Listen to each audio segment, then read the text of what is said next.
Okay, so this segment has me a little bit concerned because when I read about it last night and when we were doing research, there was a footnote that said that Derek booked it and it's on toxic workplaces. What can I do? Help. I'm just kidding ya. I'm just kidding ya. This is what we're talking about, yes, though. Yes, it is a serious issue, for I think a lot of people suffer from stress coming from their workplace. It's a reality that we all have to face, but you don't have to live with it. There's things we can do. So we are joined by Ruth Sturman from Can Mediate International to help us out. Good to see you, Ruth. Good to be back. Thank you so much for being here. This is a great topic because I think a lot of people suffer from this, or they do and they don't even realize, right? But before we get into that kind of discussion, what do we mean when we say toxic workplace? Well, a toxic workplace is typically one where things are not going well, and they're not going well to the point that people who are working there are struggling. Now, again, different people, different reactions. There may be some people who are doing just fine. Right. And there are other people who are at their wits' end and really, really trying to figure out whether they can stay, how they're going to be able to do what they need to do. And ultimately, the cost of a toxic workplace is that the focus is not on the work. Because if I'm really concerned about what's going to happen the next time I walk down the hall, I'm not working on what I need to be working on. I'm replaying everything that's happened. I've got this whole sort of endless loop running in my head. I'm telling myself my story about it. I'm off busy talking to you about, did you see what they did the last time? You know, that kind of thing. And so there's an incredible amount of distraction. And the distraction takes people away from actually getting the job done. Ruth, so it has a huge cost. Right. Ruth, do you think there's a lot of businesses out there that are maybe silently condoning it and they don't even realize that they're condoning it because they don't see it as toxic themselves? Well, as mediators, when we go in to work in organizations, and primarily we do organizational conflict, like workplace type conflict, one of the things that we want to find out is what is rewarded in this in this workplace. Okay. So what do people get support for? What do they get rewarded for? Because that will dictate where the energy and the attention goes. Okay. So if the end justifies the means, then, and it doesn't really matter how you get the job done, just that you produce results, you're more likely to have a situation where people may be not quite as cautious about how they deal with each other, stepping on toes. The dance has that sort of results-oriented focus to it, and not so much a focus on a constructive and healthy workplace. Okay, so this kind of leads us into specifics here. What kinds of problems, because maybe people are watching right now and they are in a toxic workplace and they don't even realize, okay, they're feeling some of these things, but they don't know what actually is a toxic workplace. Can we have a couple of examples of what creates it? And maybe we can move into solutions on what is an ideal situation. There's been a lot of talk over the years around workplace bullying.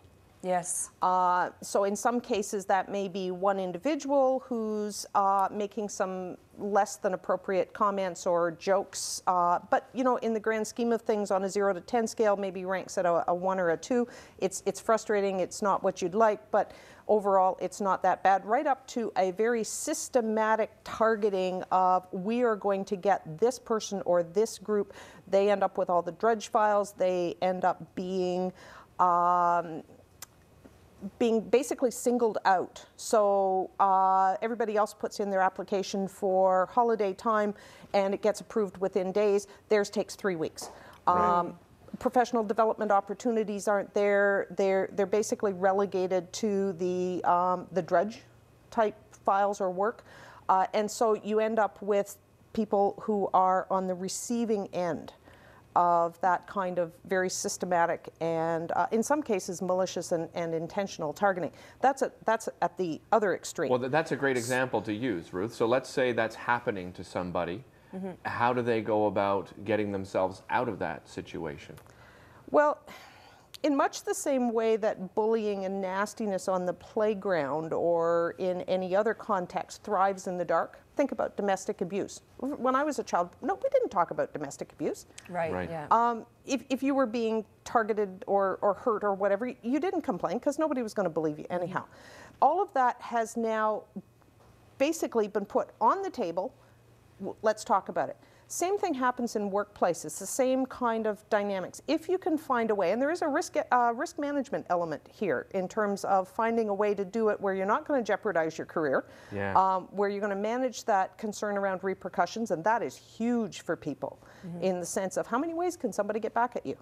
Yes. Right. Oh, yeah, that's why they're afraid to come out in the first place. Just gets it'll worse. get worse. Yeah. So you may need to go to somebody outside.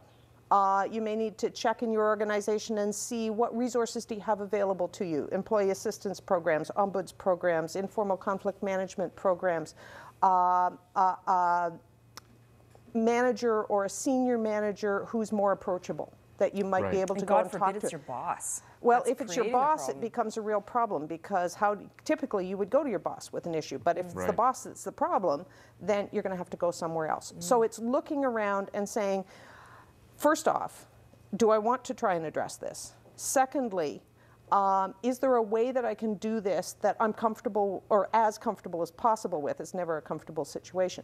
And we get a lot of people who will call us and say, what do we do? And we're happy to talk to people. The other thing is that on the website, and I think they were putting that up on the screen, right on the homepage, it says you can download a free organizational health audit. And it's just a page of questions that you can go through and ask yourself about your workplace.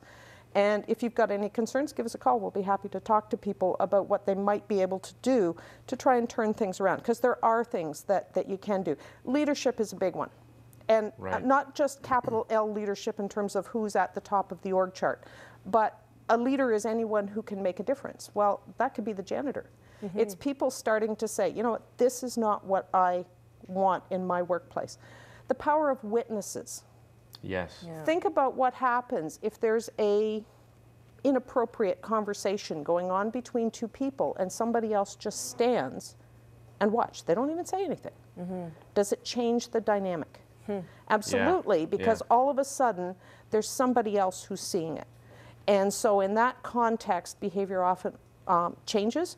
So making it more aware, or making people more aware, but I'm tripping over my words, making people more aware and finding ways of just articulating, stop, I don't like to be treated this way. I don't work well when I'm being yelled at. Do it right off the bat, too, exactly. right? To stop it. Ruth, I mean, great discussion, as always. And key message here is that people don't have to live in it. And that's the important thing. Thank you so much for all of your tips. I'm sure a lot of people will follow up on that. And you can do so. Like she said, if you have any questions, go download the form, answer the questions, see if you're one of these people that's suffering from this, and take one of the courses. They can help.